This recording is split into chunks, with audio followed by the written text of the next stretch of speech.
साधु साधु। नमो तस् भगवतो अरहतो सम्मा संबुद्धस्स। नमो तस् भगवतो अरहतो सम्मा संबुद्धस्स। नमो तस् भगवतो अरहतो सम्मा संबुद्धस्स। साधु साधु साधु। पूजनीय कल्याण मित्र, हमारे गुरु भंते जी को हमारा प्रणाम है। साधु साधु साधु। श्रद्धावान उपासक उपासिकागण, हम लोग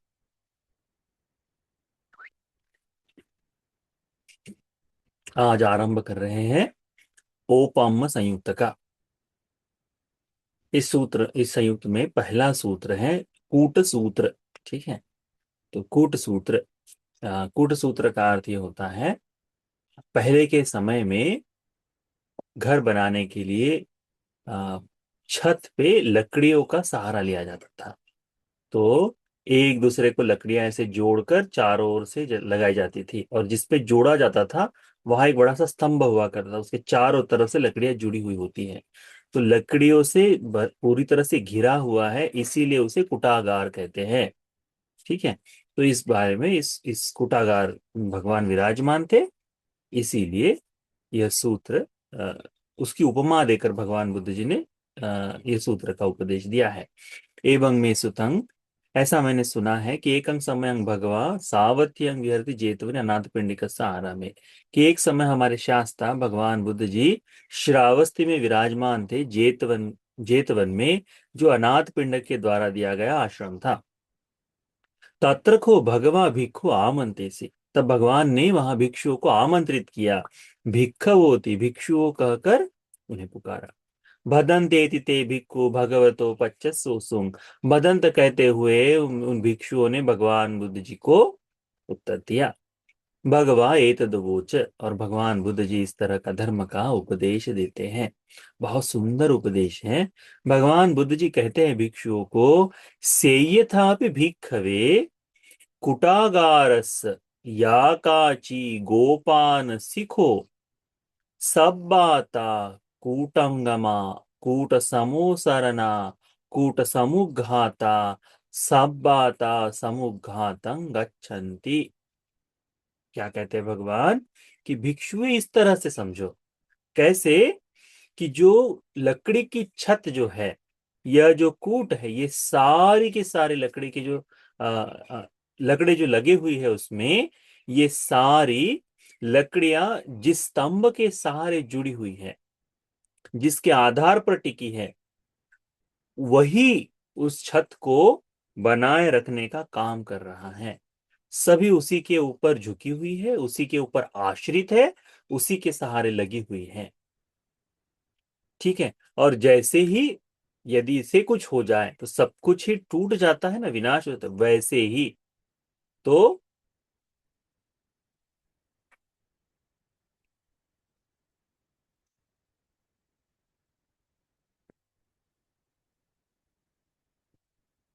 उसी प्रकार से, जैसे वो लकड़ी के सारे सारी लकड़ियां उस स्तंभ के सहारे या उस आधार के सहारे खड़ी रहती है, वैसे ही भगवान कहते हैं, एवमेव को भिक्खवे ये केचि अकुशला धम्म, ये जितने भी अकुशल धर्म हैं,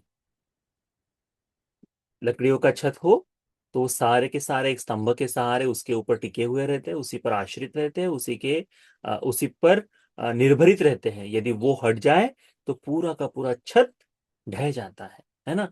तो उसी के सहारे जैसे जिस प्रकार से रहते, वैसे ही भगवान कहते हैं, ये केची अकुशला धम्मा, ये जितने भी अकुशल धर्म है, अकुशल यानी बुरे, अकुशल यानी जो कल्याण धर्म से दूर करने वाले हो, है ना। तो जितने भी अकुशल हैं, ये सारे ही अकुशल धर्म, सभ्य ते अविद्या मूल का, अविद्या के अविद्या से आरंभित होने वाले, अविद्या सम्मोसरना, अविद्या से ही आश्रित, अविद्या समुद्घाता, अविद्या के आधार पर ही टिके हुए हैं। सभ्य ते समुद्घातं गच्छन्तं। सारा का सारा जो भाव है यह अविद्या के सहारे ही खड़े रहता है, कहते हैं। अविद्या मूलत है, अविद्या पर आश्रित है और अविद्या के सहारे खड़ा है करके भगवान बुद्ध जी बताते हैं। ये जितने अकुशल धर्म है, यानी हमारे हाथों जब जब कोई अकुशल कर्म होता है, इस अकुशल कर्म के पीछे मूल कारण क्या है? अविद्या है। जितनी भी चीजें इस संसार में, हम संसार के दीर्घकाल के गमन के लिए जितनी भी चीजें हम कर रहे हैं, ये सारी चीजें क्या है? अविद्या के सहारे ही आश्रित है।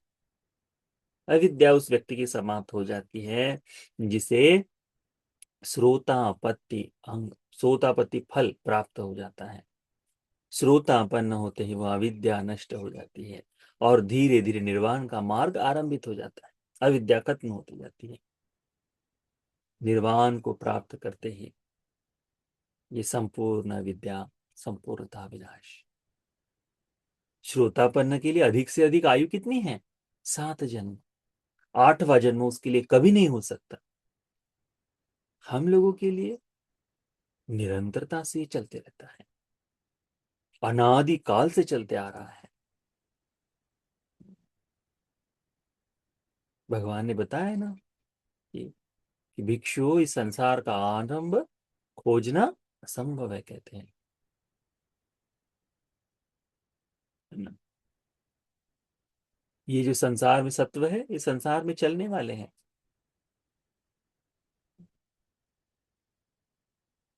अनमत गोयंग भिक्खवे संसारो कहाँ है? ये संसार इतना दीर्घ है, किसके सहारे चल रहा है?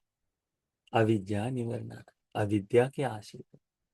वही बताते हैं भगवान की भिक्षुओं, जैसे कोई छत, पूर्ण छत बीच के धुरा पर हो या बीच के स्तंभ पर हो, झुकी हुई होती है, आश्रित होती है, उसी के सहारे खड़ी होती है। वह बीच का वो निकाल दो तो छत के दोनों तरफ की जो लकड़ियां हैं तुरंत ऐसे गिर जाएंगी, छत ही गिर जाएंगी। वैसे ही ये जो सारे ही अकुशल है, ये सारे अकुशल अविद्या के कारण आधार पर है, अविद्या से बंधे हुए हैं, अविद्या के आश्रय पर हैं। इसीलिए भगवान कहते हैं कि भिक्षु तुमको सीखना चाहिए, तस्मात् यह भिक्खवे एवं शिक्षितव्यं। इसलिए भिक्षु तुमने सीखना चाहिए, अपमत्ता विहरिष्यामाति, मैं अप्रमादी होकर विहार करूंगा। अप्रमादी होकर, अप्रमादी होकर यानी आलस्य को त्याग, धर्मानुकूल जीवन जीऊंगा।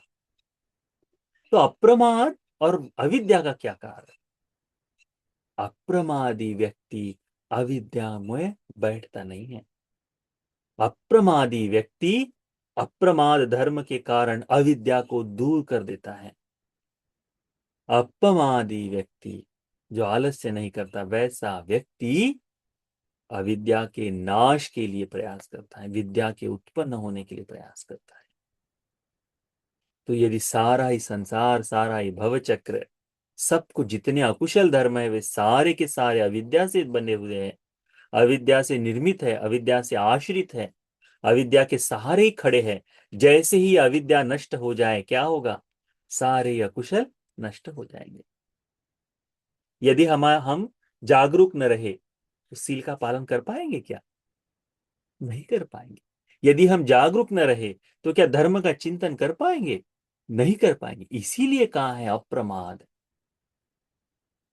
अविद्या तो है, आप मुझ में अभी अविद्या है, उस अविद्या को दूर करने के लिए ही हम भगवान बुद्ध जी का सहारा ले रहे हैं, भगवान बुद्ध जी की शरण में आए हैं, उनके धर्म की शरण में आए हैं, श्रावक संघ रत्न की शरण में आए हैं कि उस शरण के सहारे ये जो मेरे भीतर की अविद्या है नष्ट हो जाए, विद्या उत्पन्न हो जाए। वहां तक चलने के लिए अप्रमाद का आश्रय लेना पड़ेगा, अप्रमाद के सहारे चलना पड़ेगा। इस अप्रमाद धर्म का अभ्यास करते रहने से अविद्या से हम बाहर आ सकते हैं।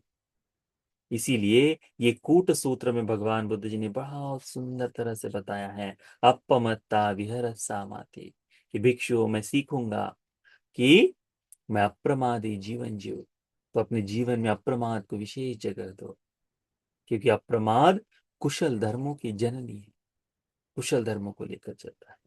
एवं ही वो भिक्खवे शिक्षित बनते, भिक्षु तुम्हें इस प्रकार से सीखना चाहिए करके भगवान बुद्ध जी बताते हैं। कितनी सुंदर बात भगवान ने बताई है। एक छोटा सा उदाहरण दिया।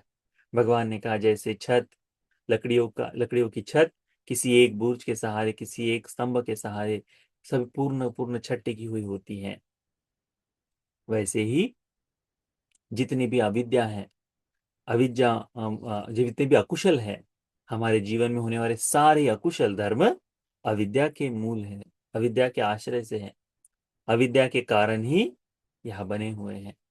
इसको दूर करने के लिए हमको, अविद्या को दूर करूंगा करके सोचने से पहले हमें अप्रमाद धर्म का अभ्यास करना है।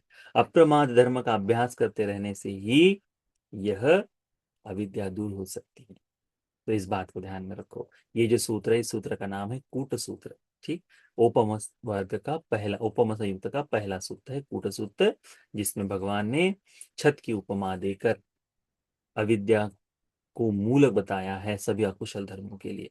तो यह सूत्र का उपदेश हमें अविद्या, अकुशल धर्मों का मूल, अकुशल धर्म का हेतु, अकुशल धर्म का आश्रय समझने के लिए, अविद्या को जानने के लिए और इस अविद्या को दूर करने के लिए अप्रमाद धर्म जो भगवान ने बताया है, उस धर्म को सीखने के लिए भी सहायक हो जाए। इसी सूत्र को यदि समझना चाहिए, अनेकों प्रकार से भगवान ने अप्रमाद की इस उपमा संयुक्त में विस्तार किया है, वर्णन किया है। एक एक करते हुए हम इसको देखेंगे। भगवान बुद्ध जी ने अंतिम उपदेश क्या दिया है? अंधदानी भिक्खवे आमंत्रयामि वैधम्मा संखारा अपमादेन संपादित। भिक्षुओं में तुम्हें अंतिम बार आमंत्रित करता हूँ, परिनिर्वाण के समय कहता हूँ कि ये सारे संस्कार विनाश होने वाले हैं, वैधर्मा है। अपमादेन संपाद, अप्रमादी होकर धर्म का अभ्यास करो करके कहा है। ये अप्रमाद के बारे में भगवान इसीलिए बताते, इसीलिए कहा है भगवान ने निरंतर पूर्ण धर्म में जीवन पर्यंत भगवान ने यही कहते रहे, अपमत्ता विहरे सामाति, भिक्षु अप्रमादी रहो करके शिक्षा ग्रहण करो, अप्रमाद के सहारे जीऊंगा करके शिक्षा ग्रहण करो करके। ठीक, तो ये कूट सूत्र हम सभी को इस अप्रमाद धर्म का महत्व समझने के लिए, अप्रमाद धर्म को अपने जीवन में जगह देकर अप्रमाद धर्म के सहारे धर्म का अभ्यास पूर्ण करने के लिए सहायक हो जाए करके हमको। साथ साथ साथ